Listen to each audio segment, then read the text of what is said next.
Hello, everyone. My name is Tim V. Green, and this is Crush It Club, episode 10, Getting Back on the Wagon. So here's where actually kids are smarter than adults. They're smarter than adults in a lot of ways. Unlike adults, kids don't carry around the same sort of nonsensical baggage. They're wiser in that respect. So the reason I'm doing this episode is it's a logical next step to the one I did about planning to fail. That is making a backup plan to know what you're going to do if things don't go the way your goal setting and your trajectory, your work is going the way you want it to, or in the middle of doing it, something happens that's unexpected, to know, like I said, to have a contingency plan in place. So part of that contingency plan, and this is kind of an extension of that, is, and it is planning to fail, in that if you fall off the wagon, because this has happened to me many times, again, think of this as just something that's maybe inevitable, and it's not going to hurt you if it doesn't happen. If it doesn't happen, do yourself a happy dance and you're all good.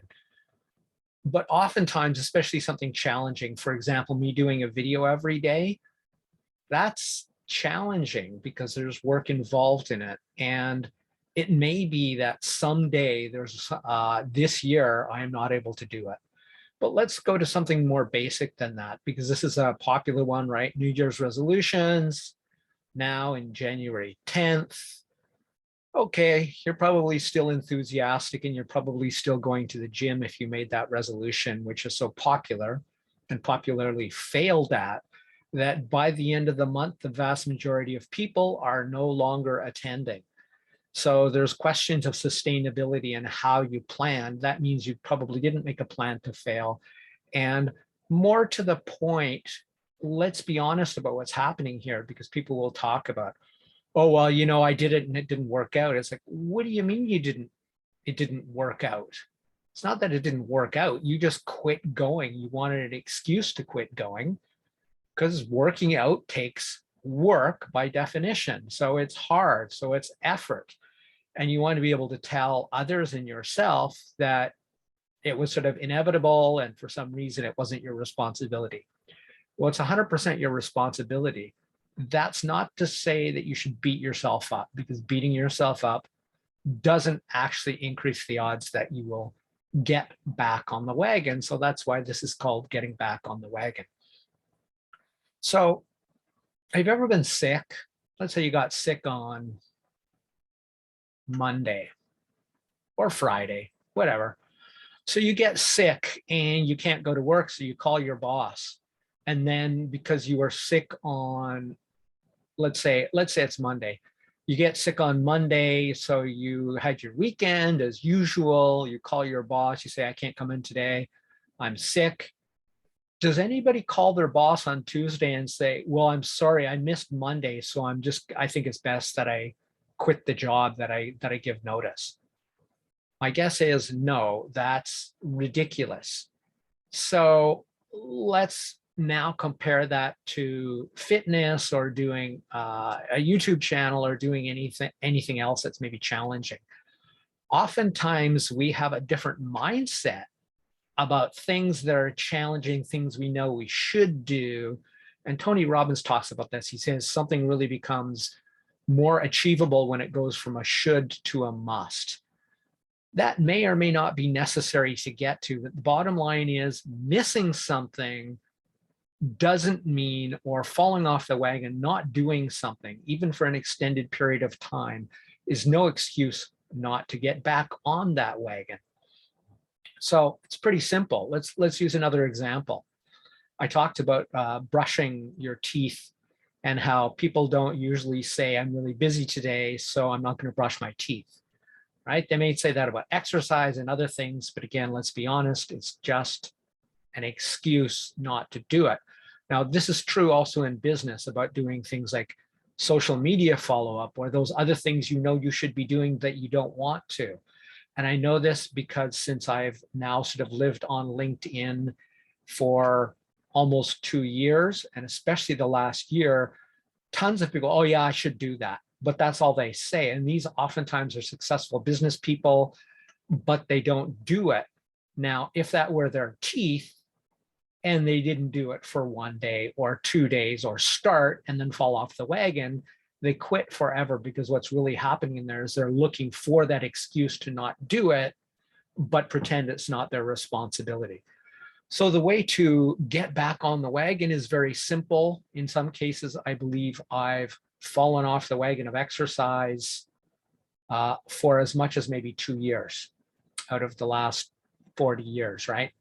So most of the time I'd fallen off the wagon for shorter periods of time. Recently, I fell off and I got back on the wagon yesterday. How did I do it? I went to the gym, I went to the park where I work out at like 4 a.m. and I worked out, done. I'm back on the wagon. The only thing that's likely to keep you there is to have the wrong mindset. So if your mindset is, I failed once, and this happened when I was young, right? Especially with weightlifting, strength training, if I didn't do it, I felt like a failure. I beat myself up, and I felt like missing it once was failing forever.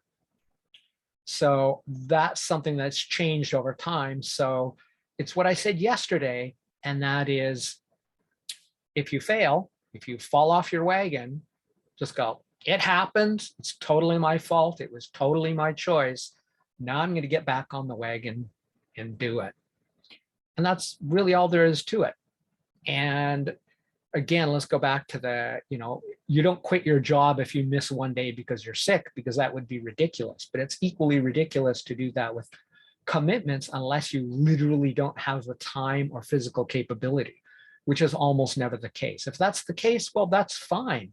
Take that time to recover, get that medical care, whatever you need. But that's entirely different than saying, I missed it for 1 day, I missed it for a week, therefore I'm done. I've permanently failed at that thing, which again is just you not taking responsibility. So I don't have much else to say other than that. That's all there is to this whole thing, but I'll give the analogy again, brushing your teeth. If for some reason you couldn't brush your teeth for 1 day, you were too busy, you decided you couldn't brush your teeth that day, would you then not brush your teeth ever again? Well, of course, your mindset is different than that. It's like, well, no, definitely not. That would be ridiculous. I hated not brushing my teeth for 1 day. My breath was bad. I stayed in my house, whatever it is. But somehow, when even it's a small task, like sending out 1 email a day, spending 10 minutes doing something, or 1 hour or 5 hours, if we have the time and capability, we put it in a different category. So shift your mindset. If you wouldn't quit brushing your teeth forever after missing 1 day, if you wouldn't quit your job after missing 1 day because you were sick, or 1 month because you were sick, put your activity, your business activity, your personal development goal, your New Year's resolution into that same category. Just go, okay, fell off the wagon, take full responsibility. It was my choice, or wasn't, if it was something physical, as I said. Bottom line, you get back to it and you just go, okay, I'm going to do it. Even if you have to start from ground zero, you get back on that wagon. You forgive yourself instantly for falling off. You get back on the wagon, starting from right where you are, and you simply continue. And if you fall off again, kind of thinking you already know where I'm going with this, you get back on instantly. Forgive yourself, get back on the wagon.